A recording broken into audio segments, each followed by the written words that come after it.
Hoy vamos a seguir con el tema de que Dios no miente. Recuerde esto, Dios no miente. Y para mí es muy importante sustentarlo con la Escritura. Vaya a Hebreos capítulo 6. Casi siempre que estamos en una enseñanza, tomamos un texto de donde partimos. Hebreos capítulo 6, versículo 17. Dice la Escritura así. Hebreos capítulo 6, versículo 17. Por lo cual, queriendo Dios mostrar más abundantemente a los herederos de la promesa la inmutabilidad de su consejo, interpuso juramento, para que por dos cosas inmutables, en las cuales es imposible que Dios mienta. La palabra inmutable significa que no puede cambiar, no puede modificarse, no muda, no se traslada. Dios es el mismo. Dios nunca ha mentido, nunca mentirá, jamás, porque no está en su naturaleza. Cuando Dios nos habla algo, Dios en realidad nos está hablando verdad, total y absoluta verdad. La verdad absoluta podríamos decirle que es la palabra del Señor, la palabra de Dios. Dios no miente. Entonces, cuando Dios nos dice a nosotros que hará algo, lo hará. Si yo camino en ese propósito, si yo lo creo, si yo no me salgo de su voluntad, si yo no me extravío, si yo no me rebeldizo, si yo no me desanimo, si yo no vuelvo a mirar atrás, si yo no retrocedo, Dios hará lo que promete. ¿Por qué razón? Porque Dios no miente.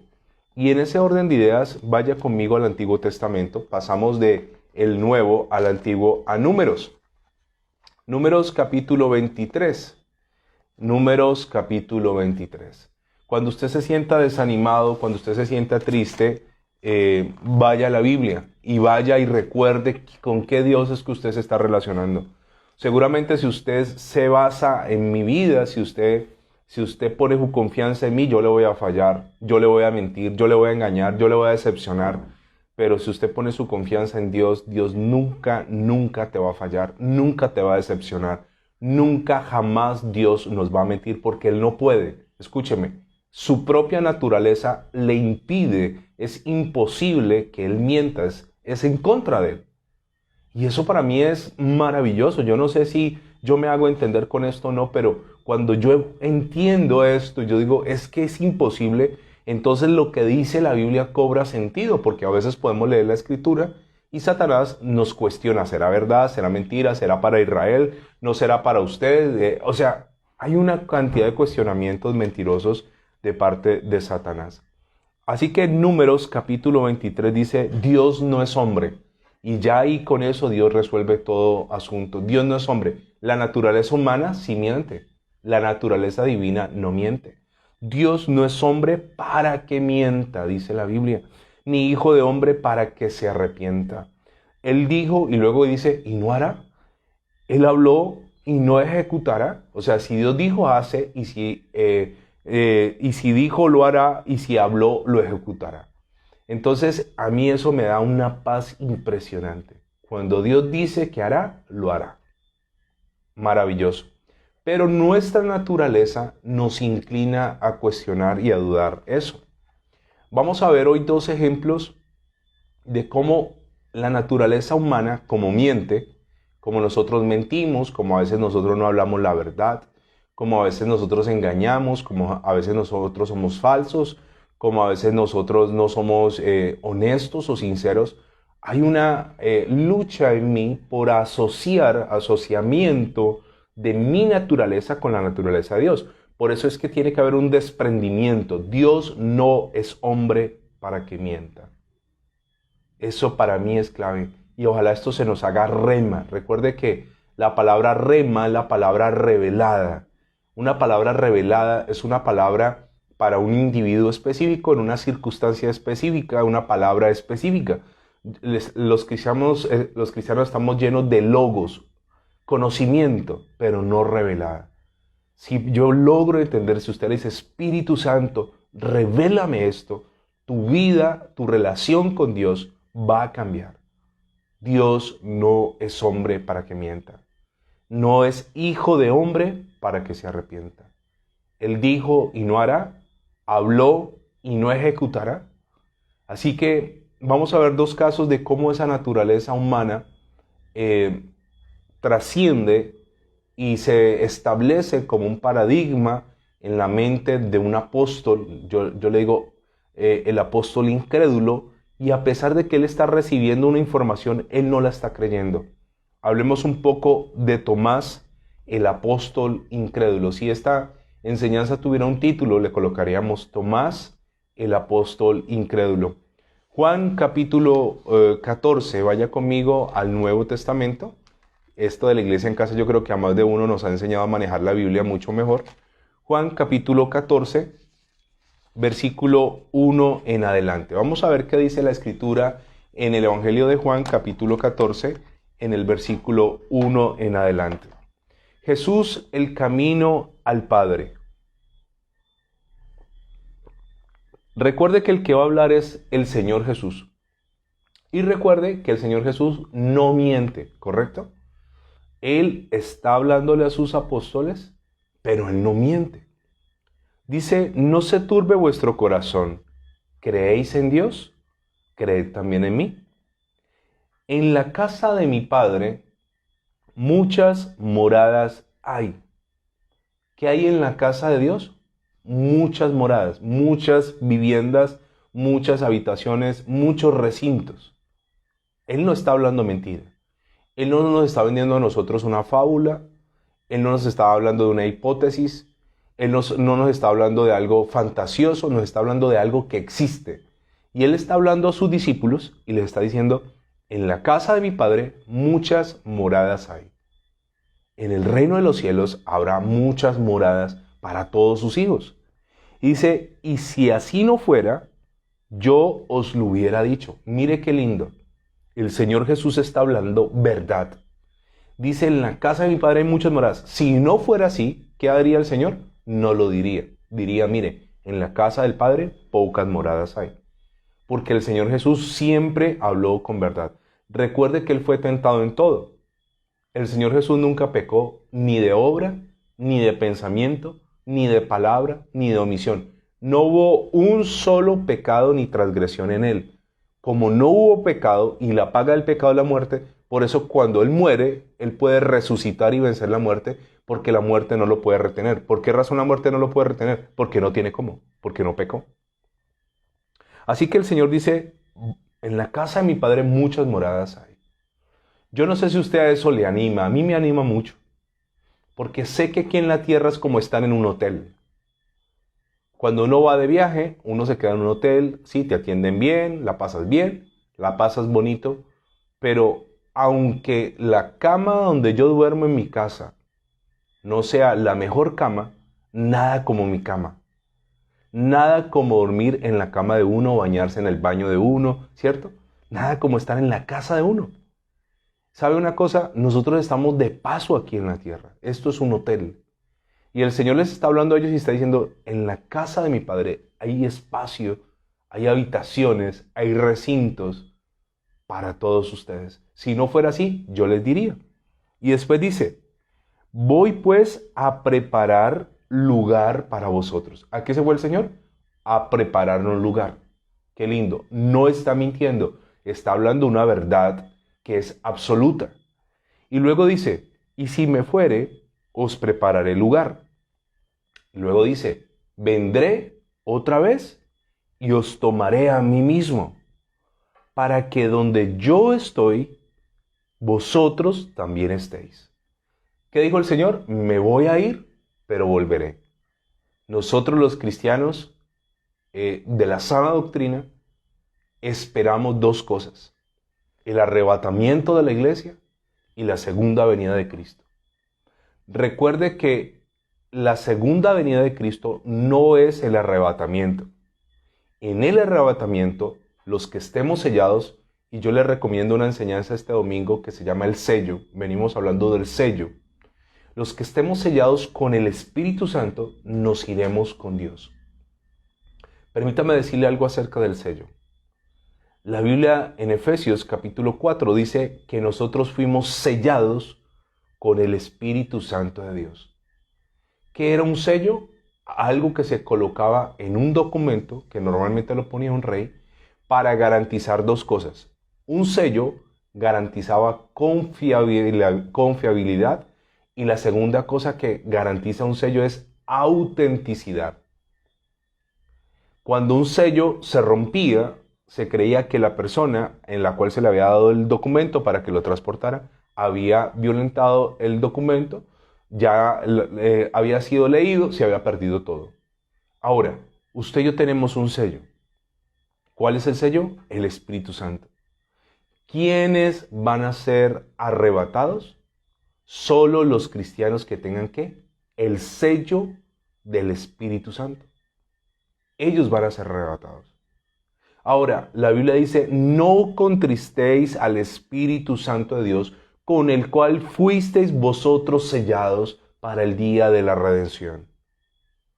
Cuando yo constantemente peco, por deporte, soy cristiano, voy el domingo a la iglesia, diezmo, ofrendo, canto alabanzas, pero llevo una vida de desorden, contrista al Espíritu Santo y el sello se rompe, la relación con el Espíritu se rompe. Por eso bíblicamente el Espíritu Santo de Dios moró en Saúl y luego se fue. El Espíritu Santo estuvo con Sansón y luego se fue. Por eso en el Salmo 51 David le dijo a Dios cuando pecó con Betsabé, no quites de mí tu Santo Espíritu. Yo no puedo pedirle a Dios que no me quite algo si no es así. David sabía que Dios quita el Espíritu Santo.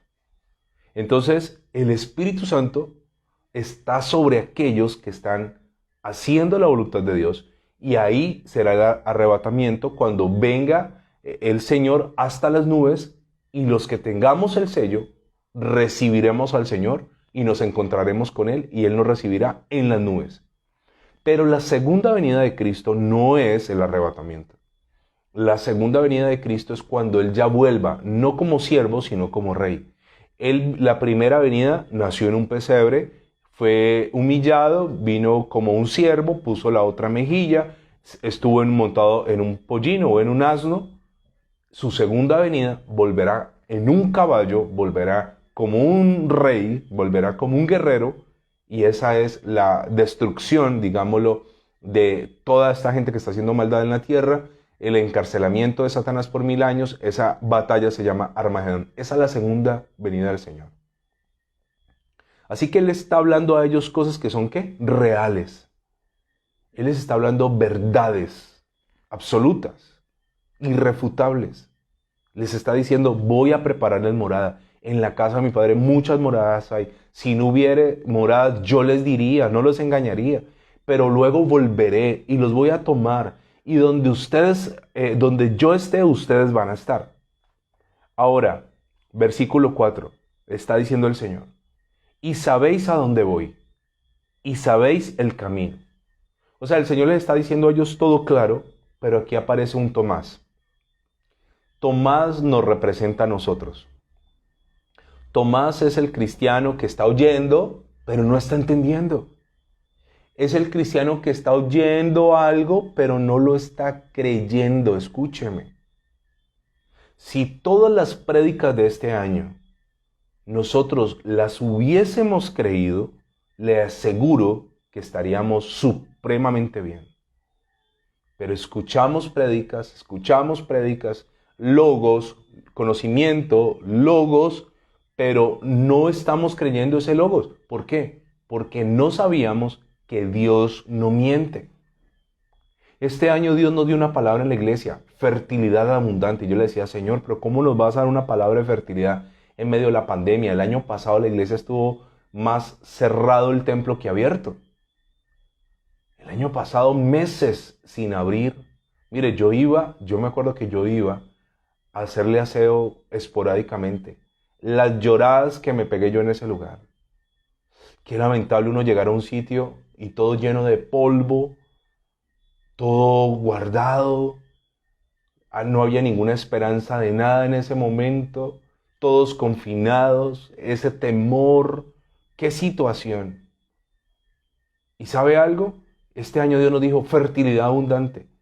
Y la gente que creyó esa palabra, que no era una palabra de hombre que miente, sino que era una palabra de Dios, este año muchas personas han prosperado de una forma impresionante. Este año Dios me ha permitido hacer varios viajes fuera del país. A mi esposa también, a mi hijo, porque es el año de la fertilidad abundante. ¿Qué hemos hecho nosotros con la palabra? ¿Cuestionarla? No. ¿Dudar? No. Creer la palabra. Si tú crees la palabra, Dios obra. Si tú recibes la palabra. Ahora, para creer la palabra, yo necesito saber que Dios no miente, que en su naturaleza está no mentir. Pero Tomás está escuchando todo esto tan maravilloso, que hay moradas en la casa del Padre, que Jesús se va a ir a preparar morada, que luego va a venir y tomar a los suyos para que donde Él esté, ellos también estén. Y Tomás sale con semejante bobería y le dice esto al Señor. Versículo 5. Le dijo Tomás: Señor, no sabemos a dónde vas. ¿Cómo pues podemos saber el camino? O sea, no sabemos a dónde vas. Si acaba de decir, voy a ir a la casa de mi padre, voy a irles a preparar morada, voy a estar allá luego, y Tomás está diciendo, no sabemos a dónde vas. No sabemos a dónde vas. ¿Cómo que no sabemos? ¿Es que el Señor Jesús acaso les ocultó a ellos que Él iba a morir, que Él iba a resucitar y que Él iba a ascender y que iba a venir el Espíritu Santo? Nunca les ocultó. Nunca les mintió. Él nunca les dijo, a mí nunca me matarán. Él nunca les dijo, ¿saben qué? Yo vine aquí a la tierra a derrocar a Roma y a restablecer el imperio, a restablecer aquí en medio de nosotros el gobierno de los israelitas. Él no vino a hacer eso. Nunca les mintió.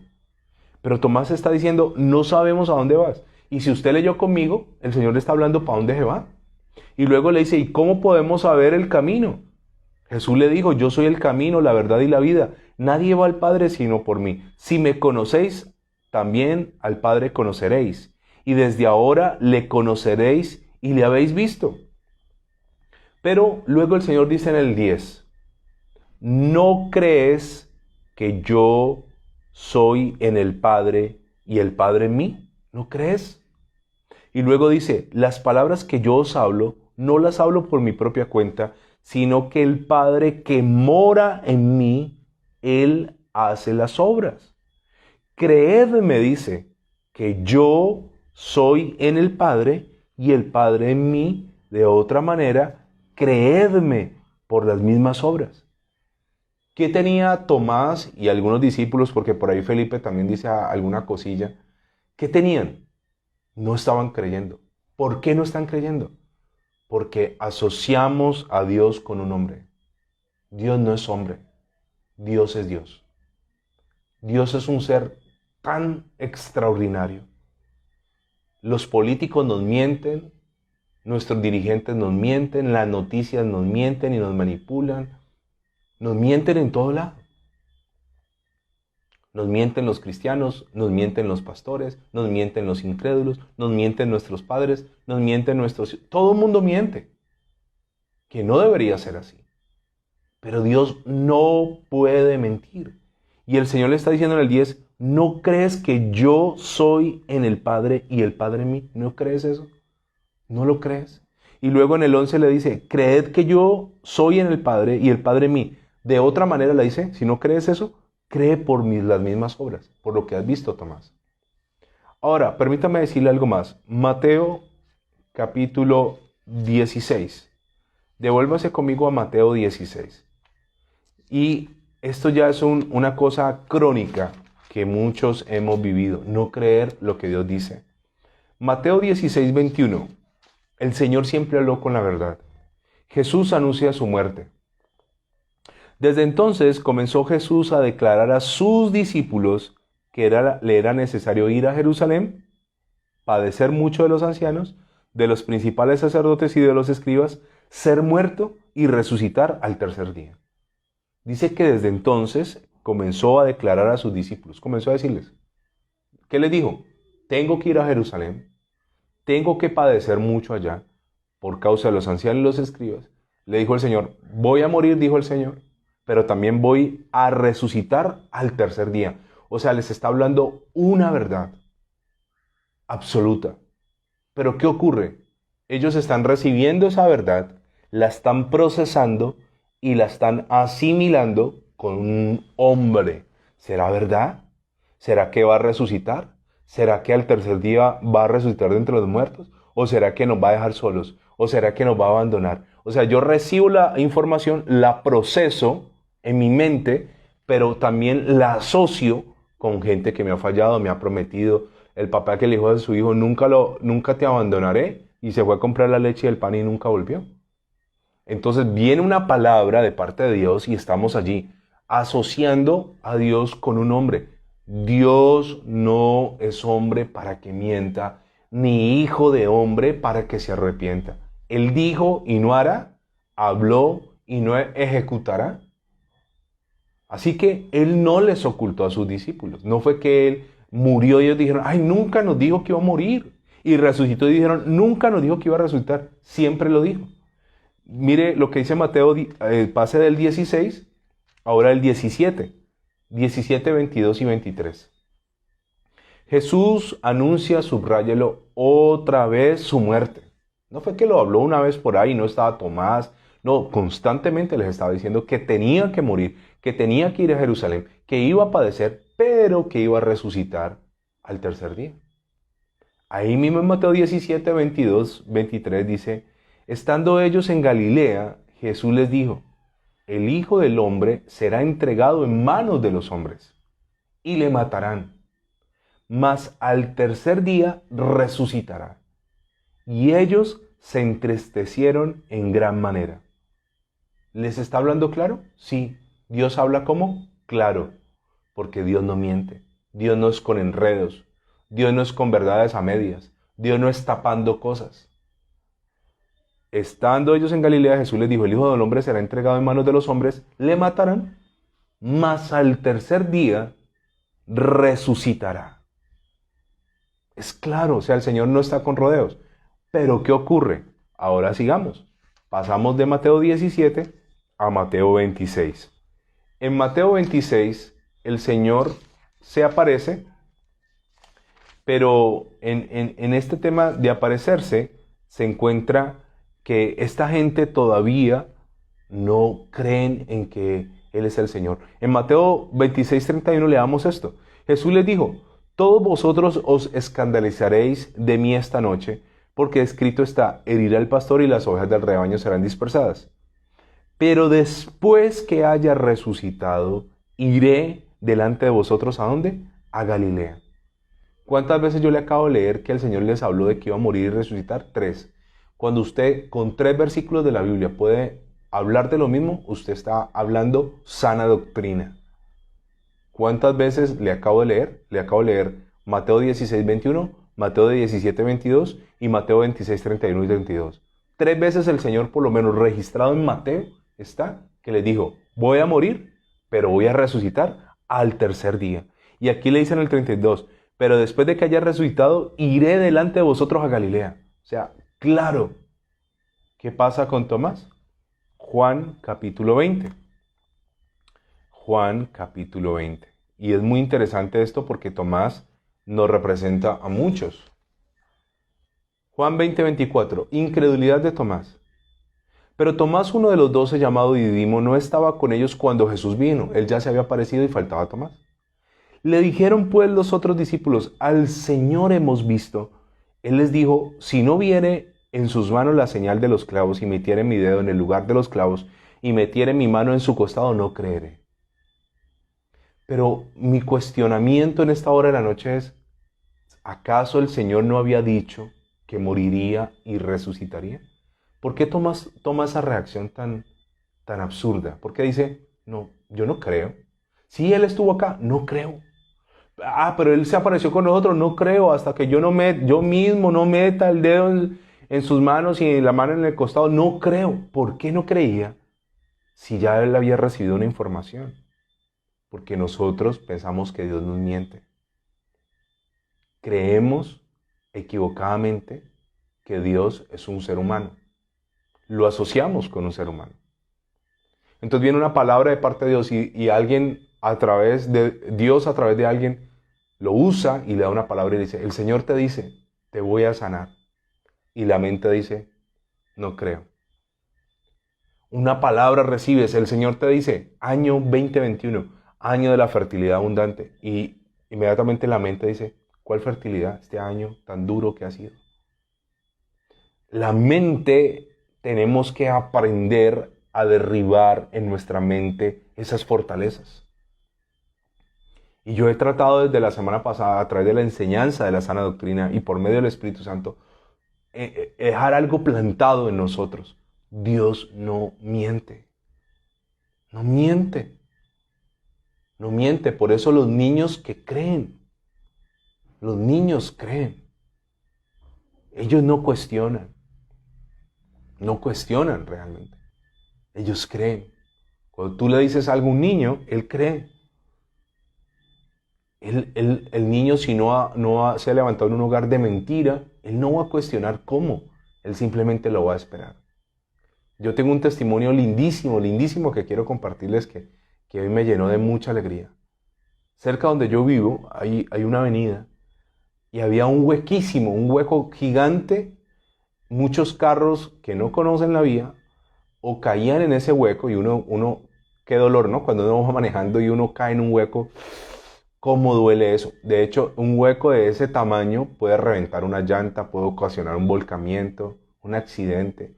Mucha gente por esquivar ese hueco se salían de ese carril, invadían otro carril. Entonces, yo vi ese hueco hace unos días, más exactamente lo vi la semana pasada como el miércoles o jueves, y el sábado lo vi con mi hijo.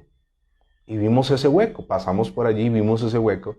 Y yo le dije a mi hijo, el sábado le dije, hijo, vamos a orar para que tapen este hueco, porque esto puede ocasionar un accidente.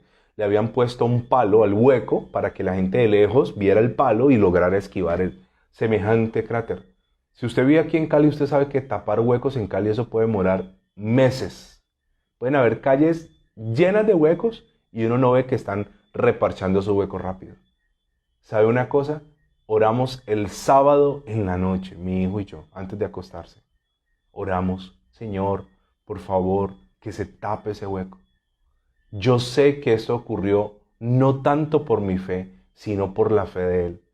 Y sabe una cosa, hoy que venía con él del colegio, cuando vi el hueco, le di la vuelta de nuevo a la calle para cruzar por el hueco y le decía a mi hijo, Gianmarco, gloria a Dios, taparon el hueco. Hoy es lunes, oramos el sábado. ¿Usted se imagina que nosotros fuéramos así en todo? ¿Usted se imagina el nivel de milagros que veríamos, lo sobrenatural que pasaría en nuestra vida, las señales, los prodigios que se desatarían? Eso sería sorprendente. Oramos el sábado, que es que a mí me parece loco esto que yo le estoy contando. A usted puede decir, pues un hueco, ¿a mí qué me importa? Pues a mí sí me importa, porque solucionado el hueco, no van a haber estrellones, no van a haber accidentes, seguramente no se va a perder ninguna vida, la gente no va a dañar su carrito, su moto allí. Cuando llueven, los huecos se llenan de agua y se vuelven trampas peligrosísimas porque uno no los ve. Y yo estoy feliz de que hayan tapado ese hueco. Y la gloria es para el Señor. Pero ¿qué característica tiene este niño? Cree. Porque nosotros lo hemos levantado en un hogar donde no ve mentiras. Donde si yo le digo blanco es blanco, si yo le digo a las 8 de la noche es a las 8, si yo le digo que el sábado es el sábado. No es fácil. No es fácil. El niño me dice, papá, ¿cuándo vamos a ir al parque a hacer esto? Y yo le digo, el sábado. Y el sábado yo estoy lleno de cosas. Y él me lo recuerda. Y me dice así, tú me lo prometiste, papá. Entonces, como sea, yo tengo que llevar a ese hombre el sábado a lo que le dije que íbamos a hacer. ¿Y qué le estoy enseñando con eso? Que en su relación con Dios, él puede estar confiado que si Dios dijo, ¿Dios qué? Dios lo hará. Muchos de nosotros asociamos a Dios con nuestro Padre, nuestra figura paterna, y lastimosamente nuestra figura paterna nos mintió, nos engañó, nos defraudó, nos abandonó, etcétera, etcétera. Ahora, Tomás está diciendo, yo no creo, y me ofende Tomás. Pero cuando me ofende Tomás, digo, ¿cuántas veces yo soy como Tomás? Dios me ha venido hablando de cosas, y cuando pasan uno dice, no creo. No creo. ¿Cómo así? ¿Por qué ocurrió? Como Zacarías, ¿no? Tanto oró para que su esposa tuviera un hijo que cuando el arcángel Gabriel se le aparece, no cree. ¿Cómo voy a tener un hijo si soy viejo y ella también y ella entra en años? No cree. Porque no hemos entendido, no hemos recibido todavía la revelación, que espero que ya se esté abriendo ya algo allí en nosotros, que Dios no miente. Último ejemplo por esta noche. Juan capítulo 11. Devuelvas, estamos en Juan 20, volvamos al 11. Aquí ocurre algo muy llamativo. Jesús el Señor, cuando iba a Jerusalén, recuerde que Jerusalén queda en un monte que se llama el Monte de Sión, queda en una montaña, ¿sí? Jerusalén es subiendo. Y cerca de Jerusalén, antes de llegar a Jerusalén, hay un lugar que se llamaba Betania. Allí en Betania, el Señor tenía 3 amigos. No eran de los 12 discípulos, sino que eran amigos, donde él iba y se quedaba, donde le daban una cena, donde descansaba. Seguramente era una escala antes de llegar a Jerusalén. ¿Cómo se llamaban esos 3 amigos? Se llamaban Marta, María y Lázaro. Lázaro era un nombre muy normal, muy común. María también, Marta también.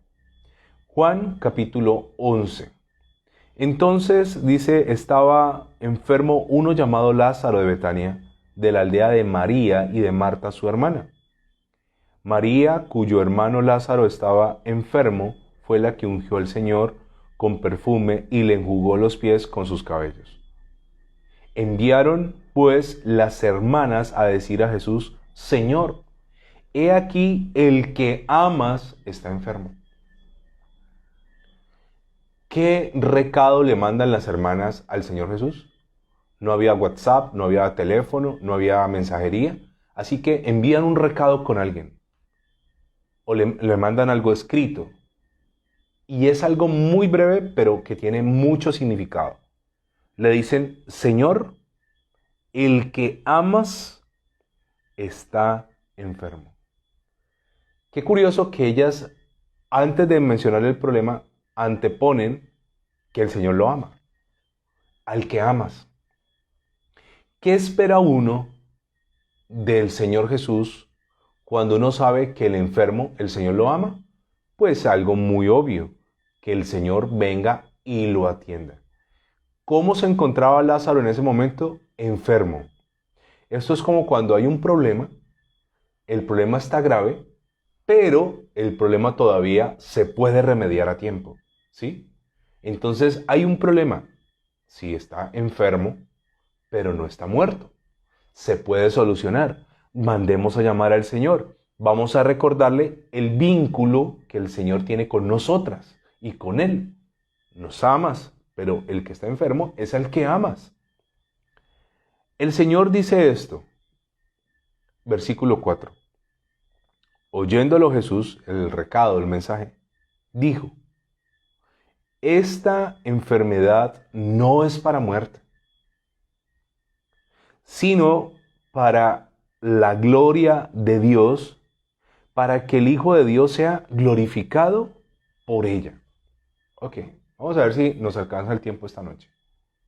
Dice, esta enfermedad, esta es la respuesta del Señor. Señor, el que amas está enfermo. ¿Qué decimos? ¿Va a ir? ¿Nos acompañas? ¿Vamos a Betania? Él dice, esta enfermedad no es para muerte. El tipo está gravemente enfermo, pero ¿qué dijo el Señor? No es para muerte. Ok, primera cosa. Segunda cosa, esta enfermedad no es para muerte. Segunda, es para que el Hijo de Dios, el Hijo del Hombre, sea glorificado por ella. ¿Qué son los problemas? Los problemas son la oportunidad de ver la gloria de Dios. Se lo voy a volver a repetir. ¿Qué son los problemas? Son la oportunidad de ver la gloria de Dios. Cuando a mí me dio COVID, que me dio tan duro, que nadie nunca supo, por ejemplo, que yo no pude volver a salir a una transmisión porque no podía hablar 10 minutos sin ahogarme. me ahogaba. Las prédicas del domingo, para poder hacer la prédica del domingo, yo tenía que grabar y cada 10 minutos pausar la cámara, tomar aire, sentarme, esperar, volver a empezar y volverla a hacer. Y si usted busca prédicas de ese tiempo, usted va a encontrar que yo no podía hablar en este tono de voz. No podía. Fue un tiempo difícil, durísimo. Y en medio de eso, un tío mío que vive en Estados Unidos me dice, ¿por qué no te vienes unos días a Estados Unidos y descansas y cambias? La enfermedad sirvió para hacer algo que yo no tenía entre mis planes. A veces el problema no es para destrucción, es para mostrar la gloria de Dios. Yo no podía ponerme un tapabocas más de 10 minutos, no podía, no podía. ¿Y sabe una cosa? El Señor Jesús ante una dificultad está diciendo, esto no es para muerte, esto es para mostrar ¿qué? Mi gloria. Si usted tiene un problema hoy, dígale, Señor, muestra tu gloria a través de este problema. Esa es la respuesta. Esta enfermedad no es para muerte, sino para la gloria de Dios. Entonces uno cuando le da una enfermedad tiene que decir, ¡ay, gloria a Dios! No, no, no. Uno tiene que decir, a través de esta enfermedad, tu nombre será glorificado. Por eso yo glorifico a Dios. Por eso yo le cuento que yo tuve COVID. Un tío mío me dijo, véngase acá, acá cambia de ambiente. Acá en Colombia en ese tiempo estábamos en el paro nacional, todo estaba patas arriba. Venga, cambia de ambiente. Acá tengo un lago cerca, a mí me gusta la naturaleza, venga, cambia de ambiente. Cuando yo estaba allá, yo decía, wow, hace unos días estaba encerrado en un cuarto, ahora estoy acá, al lado de un lago, ejercitando mis pulmones en una piscina, conociendo lugares, yendo a la playa. ¿Esa enfermedad fue para qué? Para mostrar la gloria de Dios. Pero nosotros, cuando enfrentamos un problema, automáticamente lo primero es, Dios está bravo, Dios me está castigando, Dios se olvidó de mí, Dios me la montó, Dios ahora va a arremeter contra mí, ahora, mejor dicho, yo voy a ser como Job. O sea, tenemos un concepto tan equivocado, tan lejano, tan frágil de un Dios que no es hombre para que mienta, ni hijo de hombre para que se arrepienta. El Señor da una palabra. Entonces dice el 5. Me gusta la Biblia es supremamente interesante. Él da esta palabra. Entonces ellos están esperando, todos están expectantes, ¿no? Ay, el Señor, ¿entonces qué? Dice, no, esto no es para muerte. Esto es para mostrar la gloria de Dios, para que Dios sea glorificado por medio de ella. Y luego el 5 dice esto, como para que no nos quede dudas. Y amaba Jesús a Marta, a su hermana y a Lázaro. Mire qué bonito. Aunque Dios no me corra, cuando yo quiero que Él corra, no significa que ya no me ama. Ah, Señor, tú ya no me amas, porque ya no me ayudas, porque ya no me atiendes, porque oré y no pasó, porque nada está pasando. ¿Qué hizo el Señor? ¿Salió corriendo? No. Y luego la Biblia me suelta esta perla, dice, y amaba a Jesús, a Marta, a su hermana y a Lázaro. Los amaba. Pero aunque los amaba, no podía salir corriendo detrás de ellos. Tenía que esperar. Tenía que esperar. Y después de esto dice esto. Cuando yo pues que estaba enfermo, se quedó 2 días más en el lugar donde estaba. Dice, él oyó, bueno, está enfermo. No, yo ahora no voy a ir. No voy a ir, esta enfermedad no es para muerte. Acá me quedo. ¿Cuántos días se quedó? 2 días. La gente que estudia más en profundidad la Biblia, dicen que el Señor estaba relativamente cerca de Betania. No es que estuviera lejos, estaba relativamente cerca, pero no quiso. A veces tenemos el agua al cuello y decimos, Señor, yo no aguanto más, no aguanto más. Señor, sácame. Y Dios permite que el agua suba un poco más de nivel y decimos, ya aquí perdí. Es como el caucho, Dios nos va estirando como un caucho y dice, no aguanto más, no aguanto más, no. Dice, si yo sé hasta dónde puedes aguantar. Se quedó 2 días más. Y dice el 7, luego después de esto dijo a los discípulos, vamos a Judea otra vez. Le dijeron los discípulos, Rabí, ahora procuraban los judíos apedrearte y otra vez vas allá. O sea, va otra vez a hacer el ministerio. Como que desconecta su mente de lo que está pasando con Lázaro. Respondió Jesús, ¿no tiene el día 12 horas? El que anda de día no tropieza, porque ve la luz del mundo. Pero el que anda de noche tropieza porque no hay luz en él. Dicho esto, les dijo después, nuestro amigo Lázaro duerme, mas voy para despertarle. Él se ocupa de otras cosas y luego dice, Lázaro, ¿qué? Duerme y voy a despertarle. Dormir en la Biblia es morir, pero al fin, ¿qué? ¿La enfermedad era para muerte o no? Versículo 12.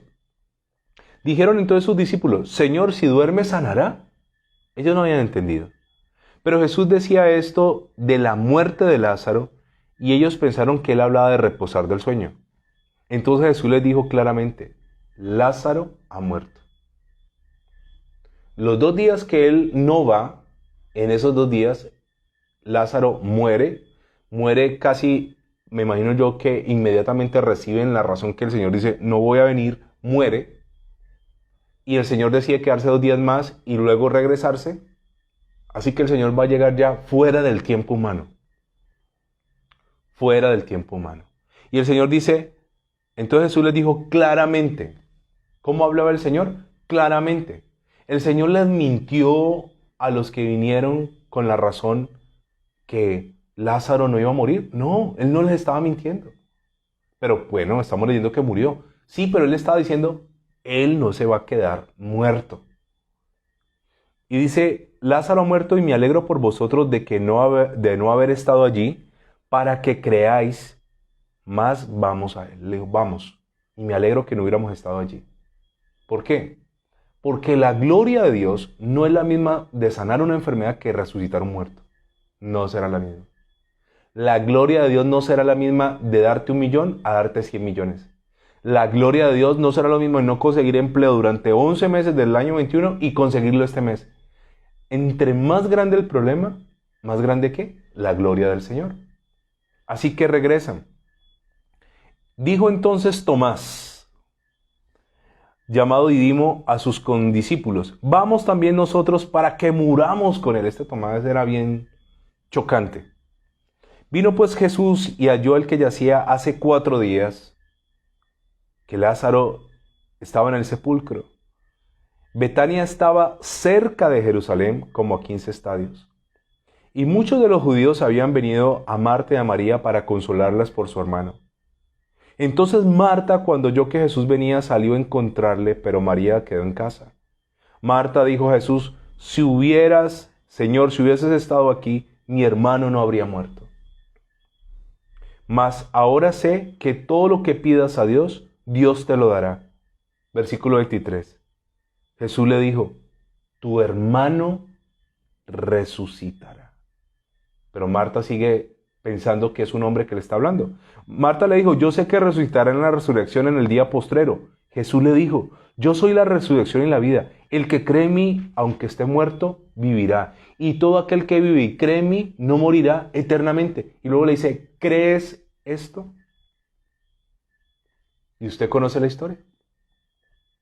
Esa enfermedad no era para que él quedara muerto. Esa enfermedad era ¿para qué? Para mostrar la gloria de Dios. Ah, pero es que Dios dijo que yo me iba a casar y ahora menos pretendientes tengo. Porque a veces, después de una verdad de Dios, la tormenta no calma, la tormenta arrecia. Es algo así.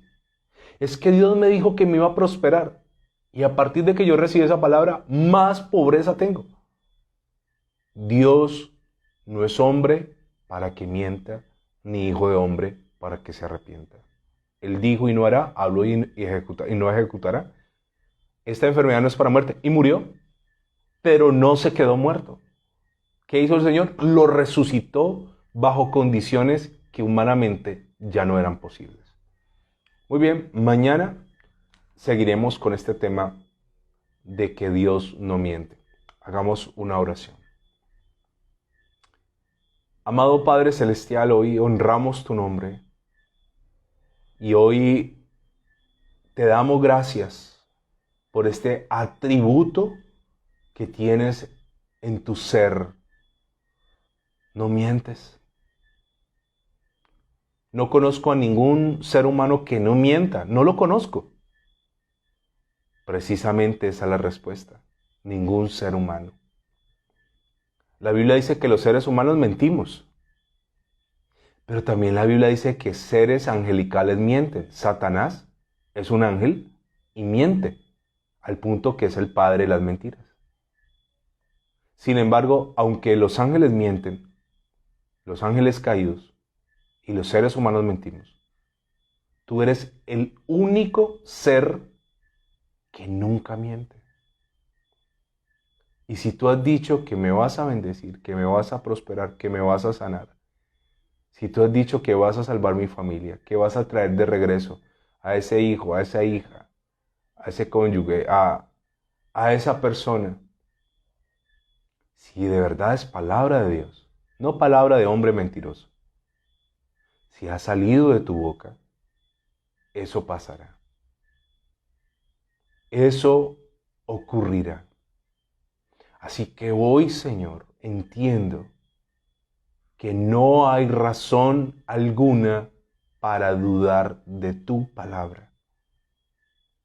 Tú no eres hombre para que mienta, ni hijo de hombre para que te arrepientas. Dice la Biblia en Hebreos que por dos cosas inmutables, dice, una de ellas, es imposible que tú, Dios, mientas. Es imposible. Así que yo recibo tus verdades, recibo tus promesas y decido creerlas en mi corazón. Si tú lo dijiste, tú lo harás. De antemano, Padre, te doy la gloria y la honra en el nombre de Jesús. Ayúdame a creer como un niño. Dame la fe de un niño que no ha sido engañado, de un niño que no ha sido abandonado, de un niño que cree que lo que su papá o su mamá dice es verdad. Quiero creer y pido perdón porque mi incredulidad ofende tu inmutabilidad. Gracias, Padre, en el nombre de Jesús. Amén y amén.